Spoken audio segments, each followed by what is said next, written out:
Normandy, autumn. 1944 American medics moved cautiously through the rubble, searching for survivors among the German wounded. Most were silent now. A few whispered prayers in a language fading from the fields of France. Then one of them found her. A young woman, half buried under a collapsed doorway, her white Red Cross armband stained deep crimson. Her uniform was torn, her hair matted with dust and blood, but her pulse, faint, still beat beneath the grime. The American doctor knelt beside her. His hands, trembling from too many nights without sleep, brushed the dirt from her face. She was the enemy, a German nurse left behind when her field hospital was overrun. He should have called for the guards. He didn't. The moment hung in the air, rain ticking softly on his helmet, her breathing shallow against his wrist. She opened her eyes. Blue, unfocused. For a heartbeat he saw not an enemy, but another soul trying to hold on. Why did he save her? And what would it cost him? By late summer 1944, the war in France had turned into a storm of movement and retreat. After the Allied landings in Normandy, German field units had been shattered, splintered across hedgerows, forests, and abandoned villages. Among those left behind were the nurses of the Deutsches Rotes Kreuz, the German Red Cross. They had come believing they were healers in uniform. Most were barely in their 20s. They wrote letters home about bandages, morphine, and prayers, not about the screams that filled the barns they used as hospitals, or the smell of wet straw mixed with blood. Her name was Elise Hartmann, 26 years old, born in Hamburg, trained as a surgical assistant in Kiel before being assigned to the Western Front. She had seen the war's cost long before the enemy reached her. Young German boys trembling on stretchers, eyes already gone somewhere else. When the Allied advance broke through near Saint-Lô, Elise's unit was ordered to evacuate. But chaos swallowed the road. Trucks overturned. Horses panicked. The wounded were left behind, some begging to be shot rather than captured. Elise stayed, not because of orders, but because she couldn't walk away from the men still breathing. For 3 days, she worked alone among corpses and smoke. Her supplies ran out. She tore her own uniform for bandages. When the Americans came, she didn't resist. She simply sat beside a dying soldier and whispered the Lord's Prayer until her voice gave out. That was how they found her, still at her post, surrounded by the silence of those she couldn't save. Across the valley, the American Medical Corps was barely holding itself together. The surgeon who discovered her, Captain Daniel Miller, had been working non-stop for 72 hours. He was 33, a physician from Boston before the war. His hands had stitched hundreds of wounds, many of them pointless to repair. He had seen too much blood to still believe in sides. When the medic called out that a German nurse was alive, Miller almost didn't move. They had orders to treat prisoners, yes, but this was different. The war had hardened even the kindest men, and helping an enemy nurse might draw unwanted eyes. Still, he went. Something in the medic's voice had broken that numbness. He remembered later the small things first. The faint trace of soap through the mud, the thin silver chain at her neck, the half-burnt note still clutched in her hand, a letter she had never finished. She was barely conscious when they carried her to the makeshift aid station. Her right leg was fractured, and an infection had already set in. Miller's superior, a hard-nosed colonel named Harland, ordered her tagged as a POW for transport. "She's enemy medical staff," he said. "Treat her when we can, but don't waste the morphine." Miller didn't answer. He just looked at the girl, pale, silent, lips moving faintly in German, and felt something inside him resist the arithmetic of war. He ordered her cleaned and stabilized. A few men grumbled, but they obeyed. That night, the field hospital flickered under candlelight and rain. The moans of soldiers filled the room like a low, broken choir. Elise drifted in and out of fevered sleep. Once she woke to the sound of footsteps and saw him beside her, his face shadowed, eyes hollow from fatigue. He didn't speak German. She didn't speak English. Yet, in the stillness between thunder and breath, there was understanding. Two healers trapped on opposite sides of the same wound. She tried to lift her hand once, weakly toward him, perhaps in thanks, perhaps in apology. He caught it instinctively, steadying her trembling fingers before laying them gently back on the blanket. Neither spoke again that night. Outside, the guns resumed. Inside, the war paused for a moment no one else would ever record. The next morning, An American jeep arrived with orders to clear all captured personnel for relocation. Elise's fever was rising. Captain Miller hesitated, the telegram trembling slightly in his hand. Duty said one thing, conscience whispered another, and the rain kept falling on the tents of Normandy. The field hospital at Saint-Lô was little more than a row of sagging tents pitched on soggy earth. The smell of disinfectant mingled with mud and gunpowder. Canvas walls fluttered in the wind, torn at the edges where shrapnel had passed days before. Inside, order struggled against chaos. Men moaned softly under wool blankets. Nurses, young, exhausted Americans, moved between stretchers with mechanical rhythm. The war didn't stop for mercy. It only paused long enough to demand more from those who still cared. Elise lay in the far corner of the tent, behind a makeshift curtain of burlap sacks. Someone had marked her chart, PAW, do not prioritize. To most, she was invisible, a captured enemy, a detail in the machinery of victory. But to Captain Miller, she was a test. Not of medicine, but of what remained of his soul. He had sworn an oath before the war, to heal without discrimination. Yet here, that oath had become an act of quiet rebellion. Each bandage he changed, each breath he saved, blurred the line between compassion and betrayal. The Geneva Convention of 1929 demanded humane treatment for medical prisoners. On paper, it sounded simple.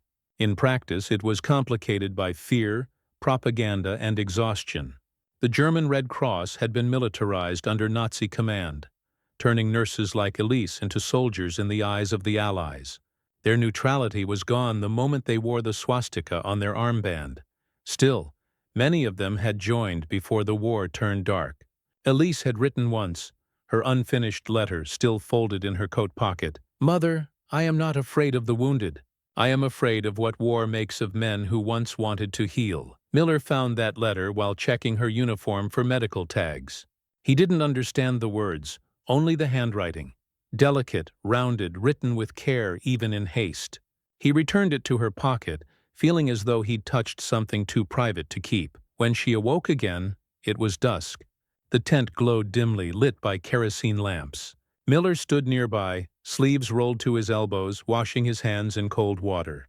She watched quietly as he worked, tracing the movements of a man who had spent too long trying to save lives in a place that only took them. Their eyes met once, briefly.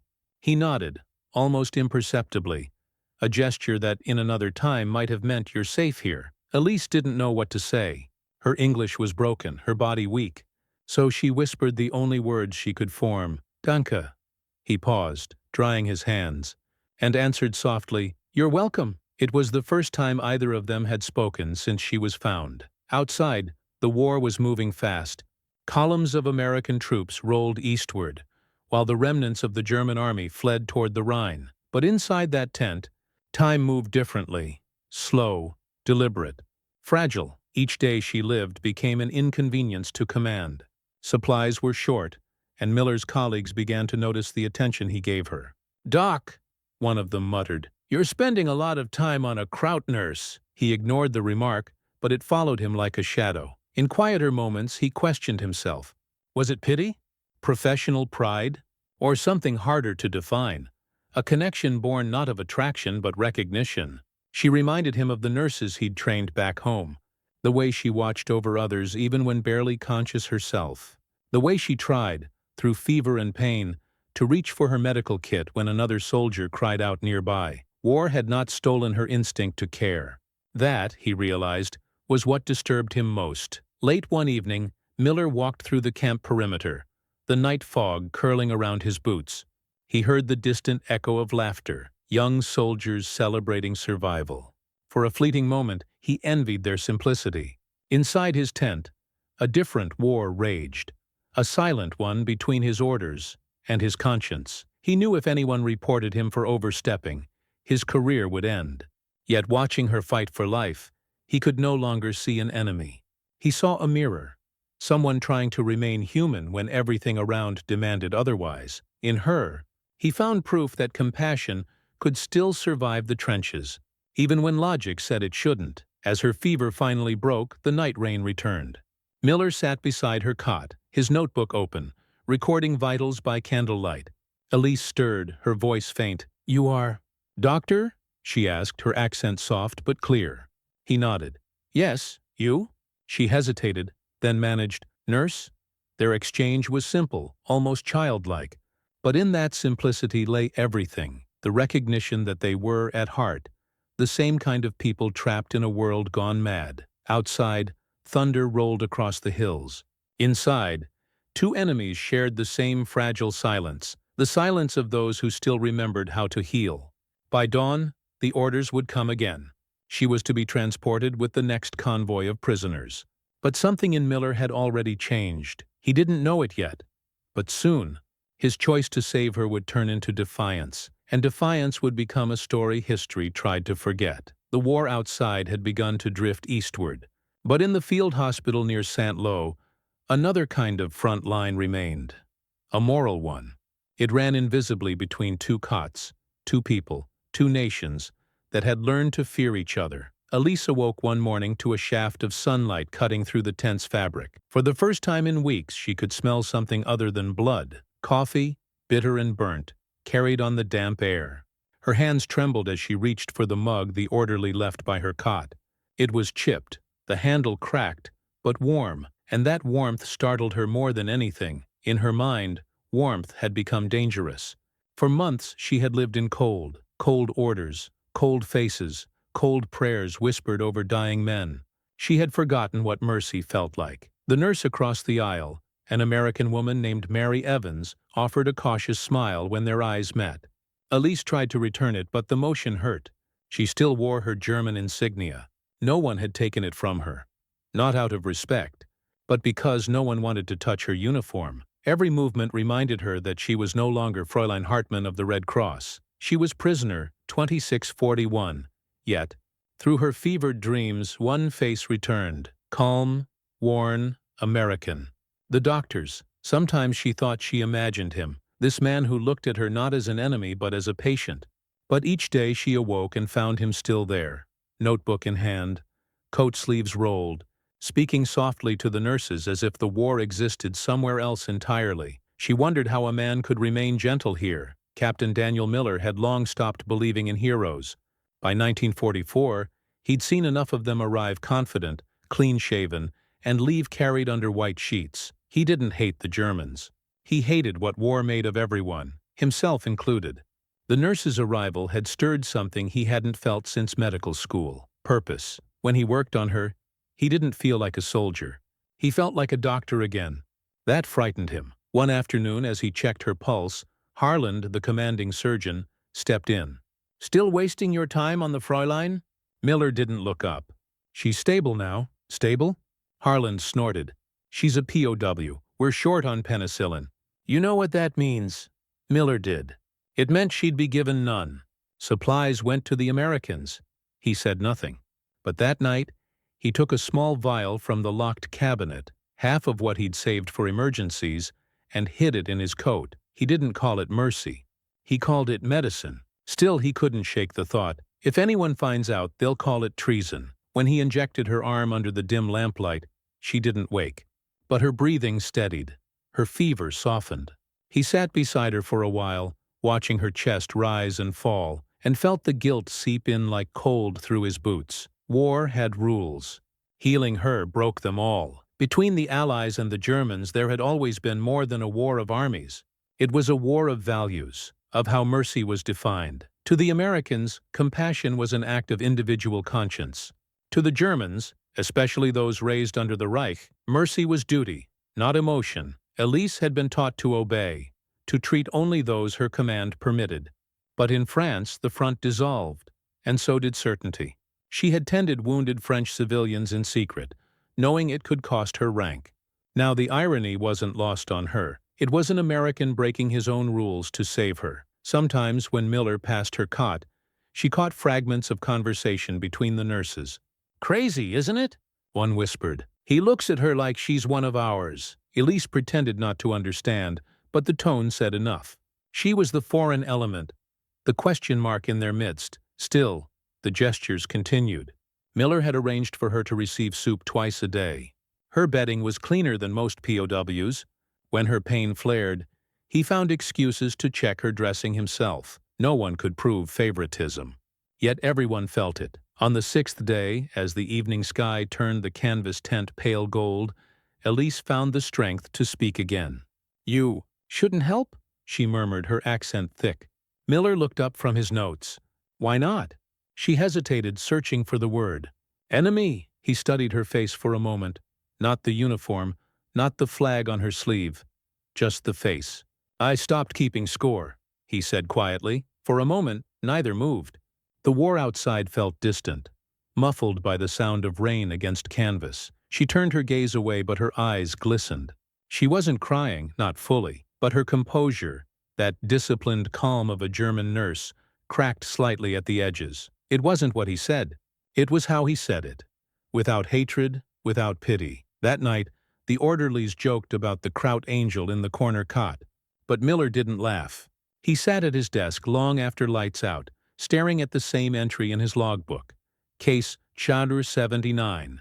POW nurse. Prognosis. Uncertain. Response to treatment. Remarkable. He stopped writing, closed the book, and wondered when compassion had become a crime. Outside, Elise drifted to sleep. She dreamed of her hospital in Hamburg, of white corridors and piano music echoing from the radio. Somewhere in the distance, she heard a voice calling her name. Not German, but soft, foreign, and kind. When she woke, her fever was gone. And though they would never say it aloud, both understood. Something irreversible had begun. The war had built walls. But in that ruined French field, one doctor and one nurse had begun to see each other not as sides, but as survivors. The November rains came harder that week. The canvas tents of the American medical camp sagged under the constant weight of water, their ropes creaking in the wind like old ships. Inside, the air smelled of wet linen and antiseptic, the weary scent of endurance. Elise was healing, but not safely. Her wound had closed, yet the infection had scarred her leg deeply. She moved slowly, leaning on the wooden crutch Miller fashioned from a rifle stock and scrap metal. It was a crude object, ugly in shape yet softened by care. To others, it was just a tool. To her, it was a reminder that kindness could come from the unlikeliest hands. There was never touch, not beyond necessity. War forbade it, and they both knew the weight of what even a gesture could mean here. But emotion, in times of war, rarely needs permission. She would sometimes catch him standing in the tent doorway at dusk, watching the rain blur the fields. The light from the kerosene lamp traced lines of fatigue on his face, the look of a man carrying ghosts he refused to name. When he noticed her awake, he would offer a small nod. No words, just acknowledgement that both still existed. It wasn't affection, not yet. It was something more dangerous, recognition. One evening, she asked him, haltingly through the fragments of English she'd begun to learn, "Why? You saved me." He looked down at his hands, those hands that had touched hundreds of dying men. "Because," he said after a long pause, "someone should." She didn't understand every word, but she understood his voice, the fatigue, the conviction, the quiet rebellion. That night, when she finally slept, she dreamed not of battlefields, but of home, of clean sheets, white corridors, and a piano playing somewhere beyond reach. Mercy had become a form of disobedience in 1944. Every medical officer knew the rule. Resources for your own first. When Captain Miller requisitioned additional antibiotics the next morning, his commanding surgeon eyed him carefully. "For which case?" Harland asked. Miller hesitated. "Wound infection. Left femur. POW." The colonel frowned. "You're wasting stock on her again, aren't you?" Miller didn't deny it. Harland stared for a moment, then shook his head. "You can't save everyone, Dan." "I know," Miller said quietly, "but I can save one." That night, when Harland left for the command post, Miller went back to Elise's cot. She was awake, her face pale under the lamplight. The fever had returned. He drew the curtain, placed the syringe on the table, and said softly, "We'll try again." Elise didn't resist. She watched him prepare the dose, steady and calm, and whispered something under her breath, a prayer in German, her voice trembling on each syllable. He didn't understand the words, but he caught the tone, gratitude, guilt, and something close to apology. When he finished, she reached for his sleeve. "You disobey?" she asked, the word fragile, almost afraid. He met her eyes. "Sometimes," he said, "that's the only way to stay human." Neither spoke again. But in that silence lay everything the war tried to destroy. Compassion without permission, mercy without medals. Objects became their language. The rifle stock crutch, the chipped mug she drank from each morning, the folded letter in her pocket that he returned to her without reading again, each held meaning greater than words. One afternoon, as the rain eased, Miller walked into the tent with something in his hand, a small tin box. Inside were three things: a pair of forceps, a mirror cracked down the middle, and a Red Cross badge. He placed it on the small table beside her. "You left these," he said. Elise stared at the badge, the small crimson cross on white enamel chipped at one corner. It had fallen from her uniform the night she was captured. She reached out, tracing the edges with a trembling finger. "I thought—" "Lost," she whispered. Miller nodded. "Found it in the rubble near St. Lo." She looked up at him, her blue eyes clear now, her face thin but calm. "Danke," she said. He smiled faintly. "Bitte," he replied, surprising her with his attempt at German. For a long time she simply held the badge, turning it in her hand. It was more than a symbol of duty now. It had become something else, a fragment of the person she used to be, returned by a man she should have hated. Outside, the front lines moved east. The camp prepared for relocation. The rumor spread. All remaining prisoners would be sent to Cherbourg within days. When Elise overheard it, she didn't react outwardly, but her pulse quickened. She knew what it meant: separation, interrogation, disappearance into bureaucracy. That evening, when Miller came to check on her leg, she spoke first. "You go soon?" He nodded. "Orders say we move out next week." "And me?" "Cherbourg. Then England. Then maybe home." "Home," she repeated softly. The word foreign now. "Germany. Not home anymore." He didn't answer. There was nothing he could say. For a moment, they sat in silence, the kind that holds everything unspoken between two people who understand they will never see each other again. Then she said, almost to herself, "War takes all, but not eyes. I see you." He looked at her, really looked, and something inside him fractured. Not love, not desire, but a sorrowful tenderness for what the world had forced them both to become. The next morning, he found the Red Cross badge on his desk. Beside it, a note written in careful English. "For you. So you remember once, we both tried to heal." He held it for a long time before slipping it into his pocket. He didn't know it yet, but that small white badge would outlast the war, carried through every campaign, every night, as a reminder of the one act that still made sense in a senseless world. They would never exchange another word. But their silence had already said everything. By early December 1944, the fields around St. Lo had turned to ice and mud. The wind screamed through broken windows, carrying with it the smell of frost and diesel. The Allied push was underway. New wounded arrived every hour. Frostbitten, burned, broken. The tents filled again. In the corner, behind the thin curtain, Elise was still recovering. Her wound had closed, but infection lingered. The supply lines were faltering, and the hospital's medicine stores were running dry. Every day the pressure grew, and then the telegram came, a convoy from headquarters, orders stamped. With the seal of the U.S. 9th Army Medical Command, commanded all non-essential prisoners to be transferred south immediately. The message was clear: evacuation within 24 hours. Harland read it aloud, his tone stripped of emotion. "Miller, that includes your nurse. Pack her up. She's going to Cherbourg with the rest." Miller's hands tightened on the paper. "She won't survive the trip." "Her wound isn't stable. She's not your patient," Harland snapped. "She's an enemy combatant. We've done our part, but she's alive," Miller said quietly. "For now." "Don't make her your crusade, Captain." The colonel walked away, boots heavy on the frozen earth. The tent flap fell closed behind him. Miller stood for a long time, staring at the floorboards. Around him, the camp pulsed with the rhythm of war. Engines roaring, stretchers being carried in, the dull murmur of men clinging to orders because orders meant purpose. He had seen hundreds die in these same tents, some by chance, some by command, but never like this. Never because compassion was inconvenient. He stepped outside, the cold biting through his coat, and looked at the gray horizon. Somewhere out there the guns were booming again. But it was the silence inside him that frightened him more. That night, Elise sensed something was wrong. The guards had been restless. The nurses avoided her cot. She caught glimpses of packed crates and folded stretchers. Through the tent flap, she saw trucks being loaded.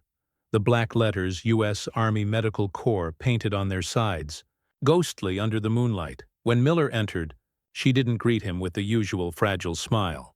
"Leaving?" she asked. He didn't answer immediately. He looked exhausted, more so than usual. The dark circles under his eyes made him look older, worn by too many nights of impossible decisions. Finally, he said, "They're moving everyone out tomorrow." Her lips parted slightly. "Me?" He nodded. A pause. "Long road," she murmured. "Cold." He swallowed. "Too cold." For a moment they simply looked at each other, the air between them thick with all the things that couldn't be said. She knew what it meant. So did he. Then softly she asked, "You can stop them?" He shook his head. "Not without consequence." She tilted her head slightly, her voice calm despite the fear in her eyes. "Then let it be." "You did enough." He wanted to believe that. But he couldn't. After midnight, when the camp had fallen quiet and only the wind moved through the canvas, Miller sat at his desk. The lamp flickered. The convoy manifest lay open before him. Lines of names, serial numbers, destinations. He found hers. Hartmann, Elise, PW, transport code 4142, medical priority, none. He stared at that last word until it blurred. None. The pencil in his hand trembled. Then, slowly, he crossed it out and wrote in block letters, "Critical." He folded the paper, placed it in his jacket, and stepped outside. The moon hung low, pale and sharp. Frost clung to the ropes of the tents. When he entered hers, she was awake. "You shouldn't be here," she whispered. "I know." He knelt beside her, checking her bandage one last time. The wound was angry red again, spreading. The journey would kill her.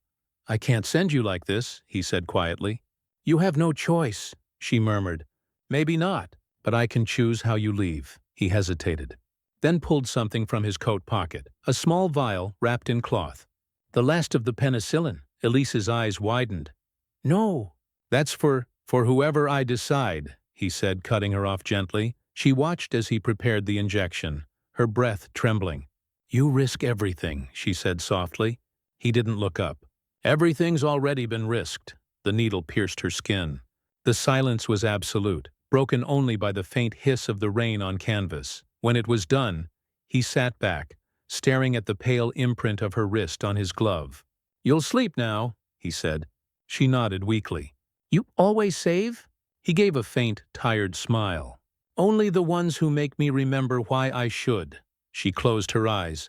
Outside the engine started, the low, distant growl of the trucks preparing to leave at dawn. He knew he couldn't stop the convoy. But maybe, just maybe, she'd survive the road now. He remained by her side until the first light crept into the tent. The wind had quieted. For the first time in days, there was peace. When they came for her, Miller didn't speak. He just stood in the doorway as the guards lifted her stretcher. She turned her head slightly, eyes half open, barely conscious, and met his gaze. No words, no gesture, just a look that said what neither would ever say aloud. "Thank you. Don't forget me." He nodded once. Then she was gone, and as the trucks rumbled into the gray morning, he felt the cold settle deep into his bones, the kind that never leaves. He returned to his tent, sat at the desk, and opened his logbook. Next to her name, he wrote a single line, "Transferred, alive." Then he closed it, and with it, a chapter of himself that the war would never return. The convoy left at dawn. Its rumble faded into the gray distance, swallowed by mist. But in the farthest tent of the St. Lo medical post, the war did not move. It waited, hushed, heavy, watching through the cracks in the canvas. Captain Miller stood alone beside an empty cot. He had done what he could, changed records, spent the last vial of penicillin, and lied to his commanding officer. But as he turned to leave, a sound stopped him. From behind the storage wall, a faint groan. He froze. Then, pushing aside a curtain, he saw her. Elise. She was not on the convoy. The guards had left her behind. deemed too unstable to transport. Someone had simply forgotten to update the list. Her breathing was shallow. Sweat glistened on her temples. The infection had worsened overnight. She was dying. Miller's pulse quickened. He knew what had to be done, and what it would cost. The surgical table was cold. He worked by lantern light, the shadows flickering like ghosts across the tent walls. Outside, the wind howled through the ruins, carrying with it the muffled thunder of distant artillery. No assistants, no nurses. Just him and her. He sterilized the instruments with boiling water, his hands trembling not from fear, but from exhaustion. Each sound echoed, the clatter of forceps, the drip of rain through canvas, the fragile rhythm of her breathing. Her face was pale, turned toward the light. He whispered to himself the words of his medical oath, once recited in a Boston lecture hall years ago. I will remember that I remain a member of society, with special obligations to all my fellow human beings. He had repeated that oath countless times in his mind during the war, as if it were a shield against what he'd seen. But now, it was the only thing he had left. He began the procedure, steady, careful, quiet. The infection had spread deeper than he feared. He worked slowly, aware that every movement was a violation of military law. Somewhere outside, footsteps passed, a guard's voice, then silence again. Elise stirred once, whispering through the haze. Don't stop, he paused, eyes closing for a heartbeat, then continued. Time vanished. The operation stretched into eternity, the sound of the scalpel slicing through silence, the faint creak of the tent in the wind. Finally, after what felt like hours, it was done. He wrapped the wound, replaced the dressing, and sat back, breathing hard. His gloves were stained, his shoulders shaking. The lantern flickered. For the first time in weeks, she looked peaceful. He leaned forward, checking her pulse. Still there, faint, but steady. The relief came not as triumph, but as quiet disbelief. He had saved hundreds of men, but never one like her, never with this cost. When she woke, the storm had passed. Rain had stopped tapping against the canvas. The air smelled of alcohol and burned fabric. She opened her eyes slowly, blinking against the light. He was sitting beside her, his face drawn, his uniform unbuttoned at the collar. For a moment, neither spoke. Then she realized what he had done. You operate? He nodded. Her eyes filled with tears, not from pain, but from something deeper. She turned her head slightly toward him. Why? She whispered. He hesitated. There were no words that could explain, no logic that would make sense in a world that demanded obedience before compassion. Because, he said softly, you deserved to live. Her lips trembled. She reached toward him, her hand weak, trembling. He took it, not as a man to a woman, not as an American to a German, but as a human being to another who had nearly vanished from the world. Their hands stayed that way, still quiet, while outside, the world prepared for another day of killing. When Harlan found out, it was already done. He entered the tent at dawn, the air still heavy with the smell of disinfectant. His eyes swept the room, then settled on the instruments drying on the table. What did you do, Dan? Miller didn't look up. What I had to? Harlan sighed, his jaw tightening. You've crossed the line. Miller finally turned to face him. That line's been crossed 100 times already. I just decided to cross it for the right reason. For a long time, the older man said nothing. Then, in a voice tired and low, he muttered, You'll answer for this. Miller nodded. I know, but Harlan didn't report him. He simply walked out, leaving the tent flap open to the morning air. Maybe he understood. Maybe he couldn't bear to punish the last act of decency left in this place. By evening, Elise's fever broke. She slept through the night, her breath slow and even. Miller stayed near the cot, half asleep on a stool. The lantern burning low beside him, he dreamed of peace. Not victory, not flags, just silence. When she awoke the next day, sunlight filtered through the torn canvas. He was still there. She smiled faintly, her voice weak but steady. Doctor, thank you. He smiled back, though his eyes carried the exhaustion of a man who knew the world wouldn't understand what he'd done. Get better, he said softly. That's all the thanks I need. The war thundered on around them. But inside that tent, for one night, it stopped. No flags, no oaths, no ranks. Just two people united not by sides, but by survival. By the time command ordered the hospital relocated again, Elise was strong enough to walk. Miller watched her from a distance as she was led away with the remaining prisoners. She turned once at the gate. Looking back, the sunlight glinted off her Red Cross badge, the same one she had once left on his desk, and then she was gone. He stood there for a long time until the dust settled, and the road was empty again. That night, in his field log, he wrote one last note under her file: patient released, condition stable, operation unsanctioned. Worth it. Then he closed the notebook, extinguished the lamp, and sat in darkness, not defeated, not redeemed, but at peace. The war ended 5 months later. Europe fell silent, though silence after war is never peace, only the echo of too much loss. When the guns stopped, the paperwork began. Names filled lists, files, rosters. Some were crossed out, others simply vanished. Among them was one marked POW, nurse unidentified.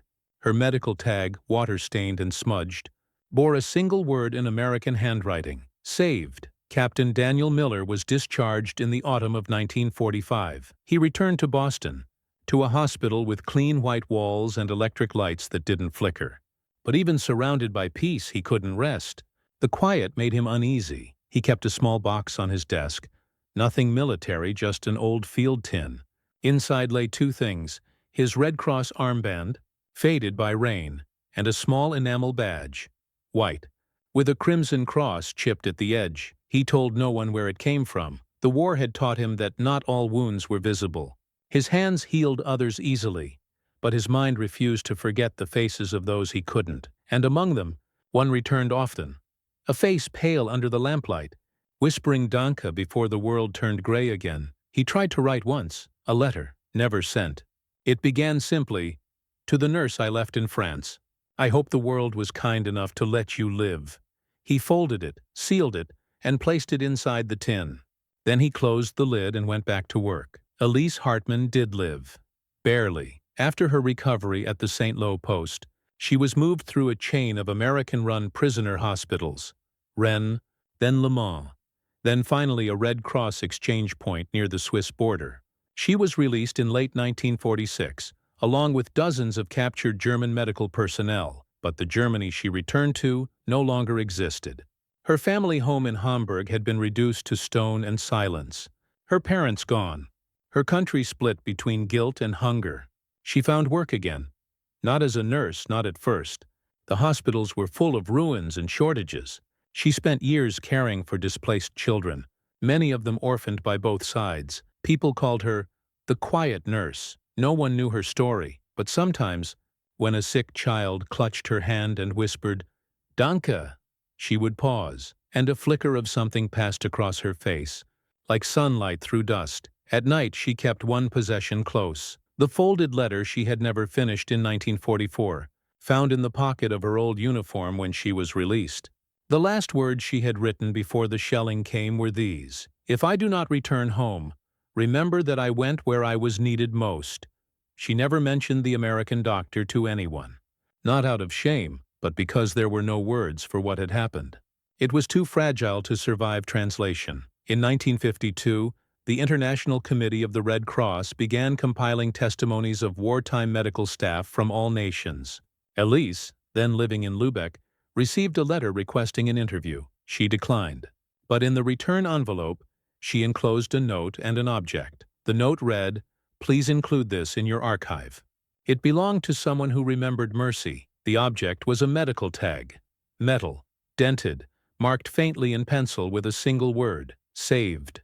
No name, no date, no country, just the word. In Boston, that same winter, Miller received a parcel from Geneva. Inside was a Red Cross certificate of recognition for extraordinary service rendered to enemy wounded during 1944. It contained no details, only an acknowledgement of an act. He stared at the paper for a long time, then folded it away. The world had moved on. The Cold War had begun. The story of a German nurse and an American doctor belonged to no one now, except memory. But memory, as history often forgets, has its own stubborn ways of surviving. By the early 1980s, the archives of the Red Cross in Geneva had begun a massive restoration project, the careful cataloging of tens of thousands of wartime files that had yellowed and frayed with age. Boxes labeled POW Medical Exchanges, Western Front, 1944 were opened one by one, their contents brittle but alive. Inside one such box, an archivist named Marianne Keller found a small envelope without a return address. Inside was a rusted metal tag and a brief note written in fading blue ink. "Please include this in your archive." It belonged to someone who remembered Mercy. There was no name, no date, no explanation. But in the lower corner of the tag, under a magnifying glass, she saw a faint inscription, a penciled word, almost erased by time. Saved. Keller placed it in a protective sleeve, logged it, and moved on. She couldn't have known that the name connected to that tag existed in another file entirely, one nearly lost to mildew. 2 months later, while reviewing documents from the American 9th Army Medical Corps, she found a field report marked St. Lo Sector, Medical Activity Log. December 1944. The handwriting matched the faint pencil on the tag. At the bottom of one page, a line stood out, POW nurse, transferred alive. Operation unsanctioned. Worth it. Captain D. Miller, USAMC. The discovery was minor, almost irrelevant to official history. But to the archivist it felt personal. She cross-referenced both entries, the anonymous nurse's note and the doctor's log, and drew a line between two acts of quiet defiance, separated by half a century. In 1985, a historian compiling a Red Cross exhibition on wartime humanitarianism requested permission to display several of the recovered artifacts. Among them were the enamel Red Cross badge chipped at one corner, the metal medical tag marked Saved, and the transcribed line from Miller's report. They were placed together in a glass case titled simply, Mercy, 1944. Visitors passed by without knowing the story. But some lingered, drawn to the simplicity of that one word, saved. It said everything history could not. That same year, in a small retirement home in Lübeck, a nurse named Elise Müller, the name she had taken after marriage, received a letter from Geneva. It was brief, polite, and formal. Dear Frau Müller, during the restoration of our wartime records, we encountered materials believed to be connected to your service with the German Red Cross in 1944. We wish to thank you for your contribution to humanitarian care during conflict. With respect, International Committee of the Red Cross. Enclosed was a photograph, the museum display under glass, her old badge, the metal tag. The word she remembered. Elise stared at it for a long time. Then she placed the photograph beside her bed, beneath the small wooden crucifix she had kept since the war. When the evening nurse came to check on her, she found Elise sitting by the window, holding the letter with trembling hands. "Old memories?" the nurse asked gently. Elise nodded. "Yes, but not bad ones." She smiled faintly, the kind of smile born not from happiness, but from peace. Across the ocean, in Boston, the Red Cross sent a similar letter to the family of Dr. Daniel Miller. He had passed away in 1969, his service quietly honored, his wartime notebooks donated to a small veterans archive. The letter was received by his daughter, who had never known much about her father's years overseas. When she opened the box, she found the same photograph, the same glass display, and at the bottom of the letter, a single handwritten note from the archivist in Geneva. If your father ever spoke of St. Lo, please know, his mercy was remembered. His daughter placed the photo on her desk beside his old stethoscope. She read the words on the tag again, saved, and, without fully understanding, whispered, "Of course he did." No one ever reunited the two names officially. No historian wrote their story. It remained scattered, fragments of paper, a medal, a word, and two lives that had touched only once and never again. But sometimes the truth doesn't need witnesses. Sometimes it only needs to be remembered. In the Geneva archives today, the case still exists, quiet, tucked between rows of forgotten stories. Visitors still pause before it, reading the small inscription beneath the glass. Unidentified nurse and unknown American doctor, Normandy, 1944, found in opposing uniforms. Remembered for one act of mercy, and somewhere in that timeless silence, the echo remains, the sound of rain on a field hospital roof, the whisper of a promise kept without words, and the enduring truth that even in humanity's darkest hour, one life was saved, because another refused to stop healing. History records the armies that moved, the battles that burned, the borders that shifted. But what endures are not the victories. It is the moments that refuse to become part of the war. A German nurse, nameless in her own files. An American doctor, forgotten by his own command. Two people caught in the machinery of destruction. Yet for a single night, they remembered what the uniforms were meant to protect: life. Their story never appeared in textbooks. No medals were awarded. No speeches made. Because mercy has no audience, it survives quietly, in a faded badge, in a penciled word, in the fragile chain of memory that passes from one generation to another.